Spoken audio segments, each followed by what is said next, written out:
안녕하세요. 뉴빌드 남경혁 대표입니다. 오늘은 우리가 저번 시간에 이어서 타일을 계속 이야기 해볼 텐데, 저번 우리 영상을 못 보신 분들은 링크 걸어 드릴 테니까 링크 내용 먼저 보시고 이번 영상 보시는 게 도움이 될 거고요. 바쁘신 분들을 위해서 하이라이트 영상 먼저 보내드릴 테니까 그것도 참고하시면 좋을 것 같습니다. 디자인이 이쁘더라도 기능을 우선할 수 없다. 그렇다면 논슬립이 될 수 있는 매트하고 꺼끌꺼끌한 느낌의 타일을 선택하는 게 중요하다. 그리고 그 다음에 평수일 경우는 어떻게 따뜻해 보일 수 있다. 그래서 일반적으로 좀 밝은 타일을 선택하면 좋다. 자기질로 쓸 경우에는 내구성이나 강도가 약하기 때문에 깨짐 현상이나 아니면 기타 다른 하자들이 발생할 수가 있기 때문에, 자, 지금 보시는 것처럼 600에 600각짜리 타일을 바닥과 벽으로 같이 사용을 하게 되면 상당히 공간이 좀 세련되고 시각적으로도 되게 넓어 보이는 효과가 있죠. 자, 그런데 여기서 주의해야 될 게 있어요. 뭐냐면 악덕 업자가 이태리 제품이라고 막 비싼 제품이라고 이야기를 하면서 만약에 다른 제품으로 대체할 수도 있지 않겠습니까? 그걸 확인할 수 있는 방법 제가 하나 알려봐 드릴게요. 공장에서 한쪽에 면을 쳐서 가지고 온다 하더라도 만약에 우리가 한 300 정도로 한다라고 했을 때 300을 현장에서 재단을 하게 되면 이 재단되는 부분이, 이 끝이 제대로 나오지 않는 경우가 많습니다. 그렇기 때문에 어떻게 해야 되냐면 뉴빌드.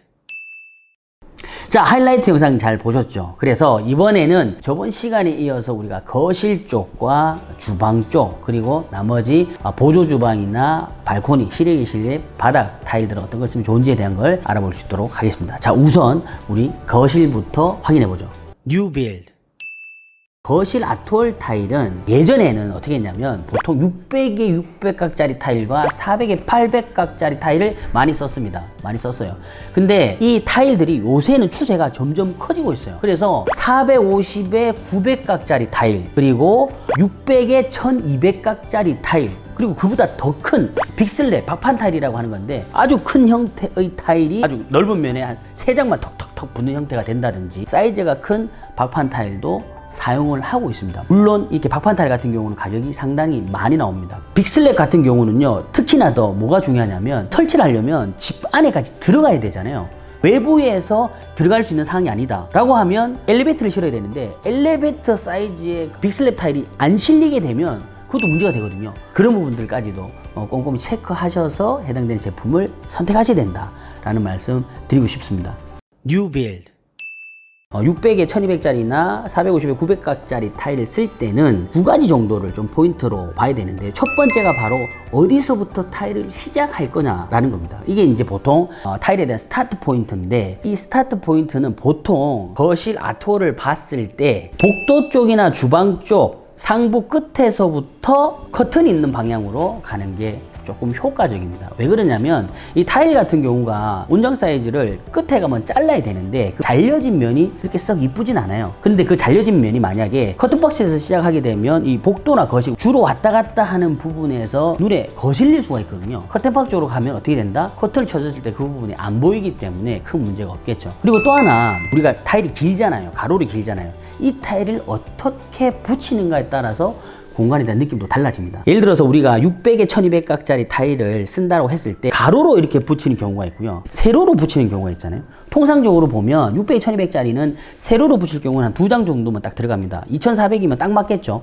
그런데 만약 2300이면 위에서 시작해서 밑에 쪽에 한 10cm 정도를 잘라내서 맞추게 됩니다. 자, 그런데 가로로 할 경우는 어떻게 되죠? 가로로 그냥 쭉 붙게 되죠. 타일에 대한 패턴이라고 하는데 이 패턴에 따라서 공간의 느낌이 달라 보여요. 가로로 만약에 가게 되면 공간 자체가 조금 더 길어 보이는 효과가 있고요, 세로로 갈 경우에는 공간이 좀 더 높아 보이는 효과가 있습니다. 예전에는 보면 이렇게 뭐 띠 같은 거, 장식 중간이나 이렇게 세로 부분에 띠 같은 타일을 넣는 경우도 많았고요, 커팅 타일들도 막 넣어서 약간 이렇게 몬두리안처럼 막 이렇게 하는 경우들도 되게 많았는데, 요새는 이제 그런 경향이 조금 많이 심플해지면서 없어지고 그냥 일반적인 정사키 형태로 많이 하죠. 근데 그거 자체가 조금 심심하다고 하면 패턴 자체의 변화, 이제 브릭사키라고 해서 지그재그로 하는 방법들도 있는데, 그거는 공간을 어떻게 연출하느냐에 따라서 조금 달라지는 거기 때문에 전문가들과 좀 협의해서 공간에 대한 느낌을 살리면 될 것 같습니다. 뉴빌드.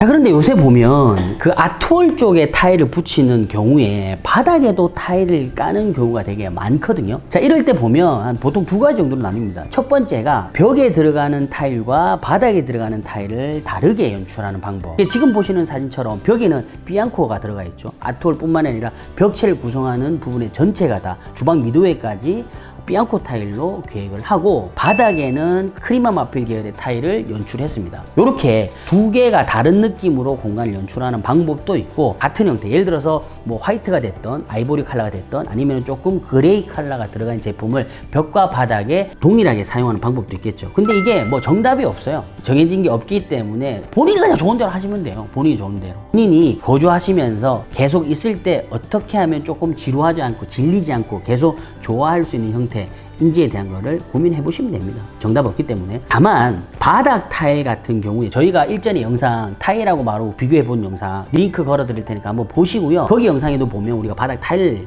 까는 부분에 대한 내용이 나오는데 제가 그 영상에 덧붙여서 한마디 드리면 바닥에 타일을 깔 경우에는 일단 두 가지 정도를 조금 조심할 필요가 있습니다. 일단 뭐냐면 조심이라고 해야 되나? 일단 가격이 많이 나와요. 그죠? 두 번째가 하자에 대한 부분인데요. 우리가 바닥에 타일을 깔 경우에는 바닥에 압착으로 해서 시공을 하는데 이게 우리가 온돌 문화다 보니까 나중에 들뜬 현상이 생길 수 있는 거죠. 우리가 난방이 되기 때문에 수축 팽창이 이루어지거든요. 그래서 타일과 이 본드 부분에 대한 탈락 현상이 생길 수가 있어요. 그렇게 되면서 결국 또 뭐가 문제가 되냐면 그 타일과 타일 사이에 넣었던 줄눈이 또 빠지는 경우가 생길 수도 있습니다. 그래서 그런 하자 부분에 대한 거를 대체할 수 있는 방법이 있긴 한데 그건 또 다음에 제가 영상을 한번 만들어 볼 수 있도록 하고요. 하여튼 그런 부분들에 대한 거 조금 주의하셔서 정리를 하면 되겠죠. 그리고 여기에서 자 우리가 또 하나 팁을 말씀을 드리면 타일 같은 경우에 줄눈을 채울 때 무조건 흰색, 무조건 그레이로 할 필요는 없어요. 그게 무슨 얘기냐면 타일 컬러에 따라서 어느 정도 줄눈 컬러도 맞출 수가 있으니까 그런 부분들도 조금 유념해서 진행을 하시면 좋을 것 같습니다. 뉴 빌드.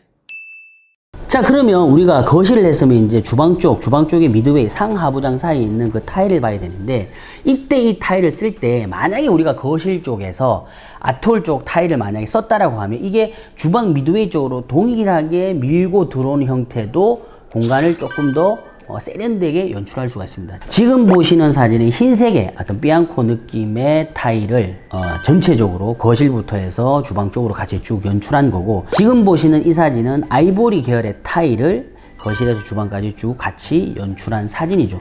주방과 같이 연결되는 형태가 아니라 단독으로 주방에서만 사용한다라고 하면 그건 뭐 종류가 너무 많겠죠. 뭐 저번에 이야기했던 우리 각 타일을 세로로 할 수도 있고 가로로 할 수도 있고 헤링본으로 할 수도 있고 거기에 대한 줄눈을 또 어떻게 하는가 따라 공간이 연출되니까 그렇게 다 보시면 될 것 같고요. 또 이제 모자이크 타일이라고 하는 게 있어요. 타일 자체 뒤에 망사가 붙어 있는데 요 망사가 붙어 있어서 그 해당되는 것 지금 모자이크처럼 이렇게 붙어 있는 형태의 타일들인데 그런 어떤 종류의 타일들도 붙일 수가 있습니다. 그리고 그 공간에 맞춰서 연출하시면 되겠죠. 그런데 우리가 예를 들어서 주방 벽만 너무 튈 필요는 없잖아요. 그래서 그것만 뭐 포인트를 주고 하는 거는 사실 개인적으로 비춥니다. 왜 그랬냐면 공간을 전체적으로 봤을 때 그 부분이 자연스럽게 어울려야 되는 거고 그 부분에 포인트를 준다라고 하면 포인트를 줄인 이유가 있어야 되는데 주방 벽만 포인트를 줘야 된다라고 하면 뭐 그럴 수는 있지만 그게 아니라고 하면 너무 튀는 그런 것들은 쓰는 거를 자제할 필요도 있겠죠. 자 그런데 여기서 또 하나의 꿀팁, 그 모자이크 타일을 설치를 할 때는요 그 면이 되게 고른 벽면이어야 돼요. 600에 600각짜리나 600에 1200각짜리 큰 타일을 쓸 때는 벽 자체가 조금 거칠어도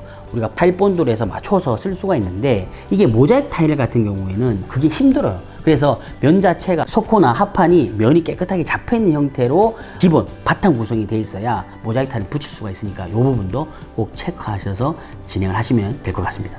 뉴 빌드. 자 그리고 우리가 마지막으로 발코니나 그리고 보조주방 시래기실 바닥에 들어가는 타일들을 볼 수가 있는데요. 먼저 우리가 비확장 발코니 쪽 거실에 보면 거실에서 비확장 되는 부분들이 있잖아요. 거기에 대한 타일을 먼저 좀 설명을 드릴 텐데 우리가 보통 보면 마루가 이렇게 패턴이 있잖아요. 마루가 우리 뭐 애쉬도 있고 메이플도 있고 뭐 오크도 있고 많잖아요. 그런데 거실을 확장을 하면 상관이 없는데 부득이한 사정 또는 어떤 개인의 선택의 취향에 따라서 발코니가 비확장되는 경우들도 많잖아요. 자, 그럴 때 발코니 타일을 뭘 깔아주느냐가 중요한데 예전에는 그냥 단순하게 그냥 300에 300각짜리를 그냥 일괄적으로 쭉 다 붙이는 경우가 많아요. 그런데 요새는 타일이 마루처럼 마루 느낌을 내는 타일들이 많이 나옵니다. 사이즈도 되게 다양해요. 타일을 마루의 느낌과 유사한 걸로 깔아주면 공간을 조금 더 확장된 개념으로 연출할 수가 있겠죠. 또 바닥에 이제 300에 300 단순 300에 300각 타일이 아니라 우리가 현관에서 쓰는 600에 600각짜리 폴싱 타일을 발코니 쪽에도 적용하는 경우가 많습니다. 발코니가 보면 보통 한 1200 정도 사이즈가 나오거든요. 그러면은 타일이 600, 600각짜리 두 장이 들어가면 딱 맞아요. 요새는 그래서 발코니 쪽에도 600까지 폴리싱 타일 쓰기도 한다. 다만 비용은 올라가겠죠. 그리고 보조 주방 같은 경우도 우리가 마루의 연장선상에서 보는 것처럼 거실 발코니에 썼던 타일을 동일하게 사용할 수도 있겠죠. 이게 아니라고 하면 일반적인 300에 300각짜리 타일을 적용을 많이 합니다. 실외기실 바닥 같은 경우는 타일을 한다고 했을 때는 거기는 뭐 거의 실외기실은 보지 않는 거잖아요. 그래서 기본적인 어떤 300, 300각짜리 타일 쓰더라도 거의 뭐 문제가 없겠죠. 뉴 빌드. 자, 우리가 타일 영상에 관련된 내용은 1부와 2부 두 개로 나눠서 쭉 살펴봤는데요. 아마 이 영상만 보시더라도 기본적인 내용에 대한 숙지는 충분히 할 수 있을 거다. 타일 관련된 내용은 정말 우리가 그 인테리어 할 때 정말 중요한 부분 중에 한 개이기 때문에 꼭 내용 숙지하셔서 보다 이쁘고 보다 본인의 마음에 드는 예쁜 인테리어 하시길 바라겠습니다. 여기까지 인테리어 맛집 뉴빌드 남경혁 대표였습니다.